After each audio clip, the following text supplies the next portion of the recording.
من ناوم فرهاد ئەحمەد حاجی ناسراو بە فەرهاد گزرەیی. بیرۆکەی من بۆ ئەو چایەخانەی شەوا کەلتوری بۆ ساڵی 2018 دەگەڕێتەوە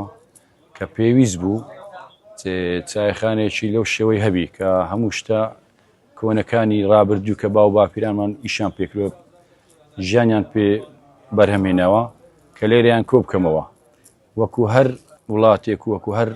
ملەتێکە کە کەلتوری تایبەت بەخۆیان هەیە. ئێمەی ملەتی کوردیش دەوڵەمەندین بە کەلتوری کوردەواری خۆوان بە شتە کۆنەکان و ئەوانێک کە بەکار هاتوونە لە پێشینان پێویست بوو کە شتەکی وا هەبی بۆ جیلی داهاتوو بۆ نەوەی داهاتوو زیاتریش ئەوانە سەردانمان دەکەن کە لە دەرەوە دێن بە تایبەت گەشتیارەکان و لە هەموو ناوچەکانی کوردستان سەردانی ئەو چایەخانەیە دەکەن.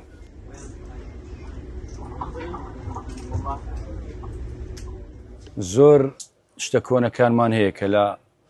بابرم ئاساری کە زۆر لە مێژینەیە زیاتر لە 200 ساڵی تێدایە بە دیاریکراویانە برم چەند ساڵە بەڵام زیاتر لە 200 ساڵیمان هەیە بابەتی وامان هەیە کە 200 ساڵە 100 ساڵە بەکار هاتووە ئێستا هەمانە لێرە مەوجودە بۆ ئەو خەڵکردنەوەی با بڵێم کۆکردنەوەی ئەو شتە فۆلکلۆریانە و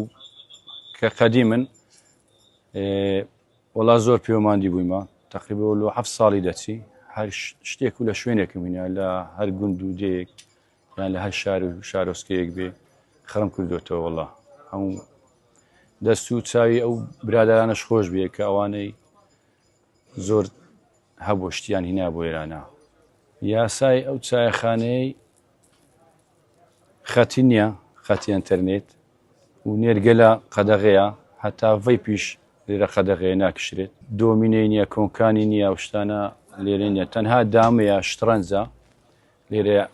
یاری پێ دەکرێت. قسەی کۆتایی ڤار دەیکات.